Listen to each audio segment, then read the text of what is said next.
Dipersyaratkan emasnya itu tidak boleh perhiasan yang mubah. Karena perhiasan yang mubah tidak ada zakatnya. Baik perhiasannya emas maupun perak, kalau dia perhiasan yang mubah, maka tidak ada zakatnya. Maka syarat wajib zakat pada emas dan perak adalah ia bukan berupa apa? Bukan berupa hulian mubah, bukan berupa perhiasan yang mubah. Baik. Apa yang dimaksud dengan hulian mubah? Bagaimana suatu perhiasan dikatakan mubah?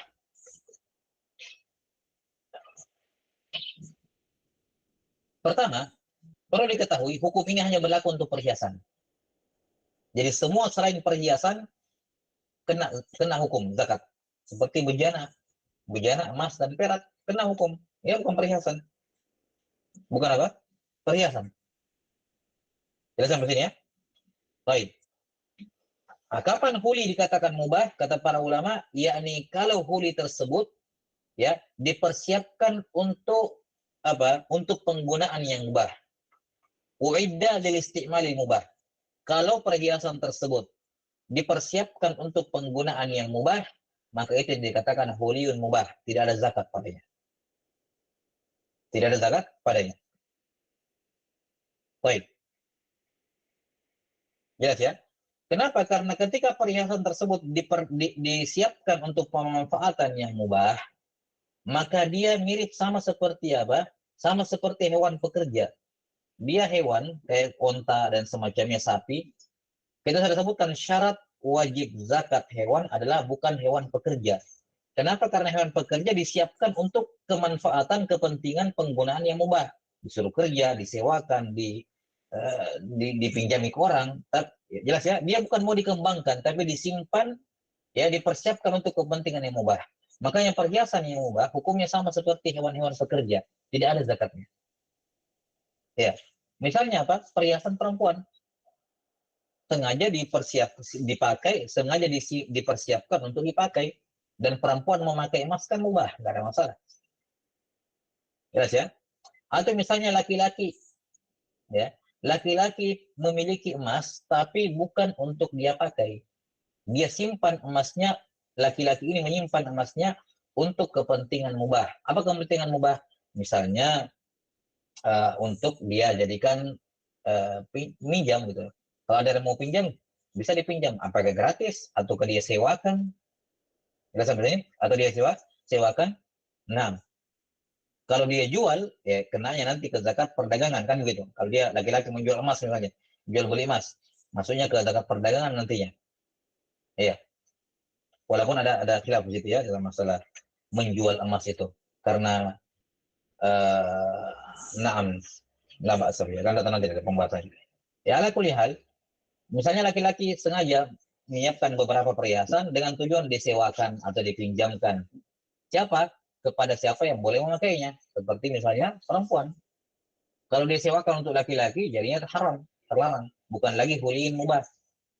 Baik? Karena itulah secara umum, ada 4 syarat. Seperti yang disebutkan di bagian itu. La tajibu zakatul huliyi bisyuruf. Kapan terpenuhi 4 syarat ini? Kapan terpenuhi 4 syarat ini? Maka zakat pada perhiasan tidak wajib. Jadi harus terpenuhi 4-4-nya baru perhiasan tidak wajib zakat. Kapan tidak terpenuhi salah satunya, maka perhiasannya wajib zakat. Syarat yang pertama, perhiasannya harus mubah. Ya. Kalau perhiasannya haram atau makruh, maka wajib kena zakat. Contoh misalnya perhiasan yang mubah, perhiasan yang makruh, seperti misalnya tambalan pada bejana dengan menggunakan perak, yang mana jumlah tambalannya besar. Tambahannya besar, memang dibutuhkan, tapi apa? Tapi terlalu besar. Ini hukumnya makruh, sebagaimana telah berlalu di pembahasan di bejana. Ya. Atau misalnya tambalan peraknya kecil, tapi sekedar untuk hiasan. Ini juga hukumnya makruh. Ya. Contoh misalnya perhiasan yang haram, seperti misalnya kalau perhiasannya ada lambang salibnya, atau perhiasan emasnya ada patungnya, gambar orang atau apalah gitu ya, gambar hewan, berbentuk tingsal, patung. Ya. Maka ini haram. Atau misalnya perhiasan itu dipakai oleh laki-laki, cincin emas, ya, kalung emas laki-laki ini juga haram hukumnya. Baik, ini syarat yang pertama. Harus penggunaan yang mubah. Kapan penggunaannya haram atau makruh, maka perhiasannya kena zakat. Syarat yang kedua, kaunuhu mu'tadan, yakni perhiasan yang dia pakai jumlahnya normal.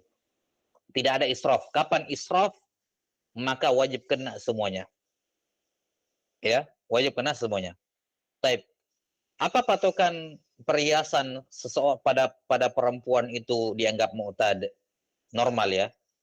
Ya. Atau kapan apa dhabitnya israf, berlebihan? Kata para ulama, dhabitul israf ay yazida ala adati amsalihha wa qarinatiha fi baladiha fi zamaniha. Yaitu perhiasan yang dia kenakan pada tubuhnya melebihi kebiasaan perempuan-perempuan yang sejenis dia. Ya, misalnya status kan beda. Mohon maaf misalnya antara yang statusnya tinggi sama rakyat jelata kan beda itu. Apa namanya pemakaian perhiasannya kalaupun ada gitu. Ya. Jadi beda levelnya. Jadi yang dijadikan adalah level yang sederajat dengan dia. Di negeri dia dan di zaman dia. Karena negeri samping, negeri tetangga bisa jadi beda. Kemudian di zaman yang sama, di zamannya dia. Jangan enggak dipakai jangan dijadikan patokan perhiasan para perempuan 20 tahun lalu. Ya, 20 tahun lalu kalau dipakai sekarang mungkin sedikit sekali. Atau mungkin 20 tahun lalu justru berlebihan, di zaman sekarang dianggap normal. Maka patokannya adalah perhiasan yang melekat pada perempuan itu kapan dia melebihi dari kebiasaan perempuan dengan status seperti dia pada umumnya di negeri dia di zaman itu, di zaman dia sekarang. Kapan lebih daripada itu dikatakan musrif, berlebihan. Taib, kapan berlebihan maka semuanya kena zakat, bukan hanya kelebihannya. Misalnya ya, kebiasaan di tempat itu untuk orang perempuan kayak dia, misalnya cincin 2 biji, misalnya ya, 2 biji. Dia pakai 3. Maka yang kena zakat bukan cuma cincin yang ketiga, tapi 3-3 cincinnya kena. Ya, ini kalau digabung dengan yang lain dan mencapai nisab ya, ingat, semua syarat terpenuhi, harus mencapai nisab haul dan seterusnya. Ya. Kalau misalnya kebiasaan perempuan 1 kalung, dia pakai 2 kalung misalnya, maka ini israf. Ya. Yang kena zakat bukan cuma yang tambahan 1 kalung, tapi dua-duanya kena. Semuanya kena. Bukan cuma yang kelebihannya yang kena, tapi semuanya kena. Taib, ini syarat yang kedua. Syarat yang ketiga adalah dia mengetahui keberadaan emas tersebut. Karena kalau dia tahu, oh ini ada emas saya ini, terus dia biarkan disimpan seperti itu. Jelas ya? Dibiarkan disimpan seperti itu. Nah, maka apa? Maka berarti dia sengaja simpan untuk kemanfaatan yang mubah. Ya. Yang dimaksud dari perhiasan kan tidak mesti dia pakai sehari-hari.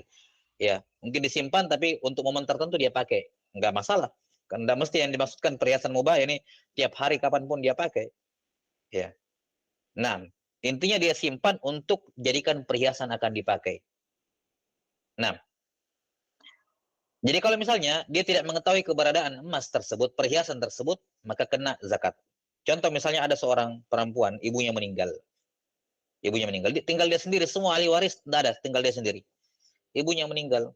Dia tahunya ya harta warisan yang ada ini, yang tanah, rumah dan semacamnya, itu yang dia dapat. 2 tahun, 3 tahun, 3 tahun setelah ibunya meninggal, dia bongkar-bongkar bersih-bersih barangnya ibunya, dapat kotak isinya emas banyak gitu. Baru dia tahu, oh ternyata ada emas warisan.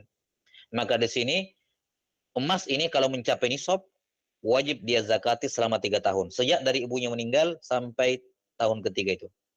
Ya. Kalau setelah dipotong di tahun pertama masih mencapai nisab, bayar di tahun kedua.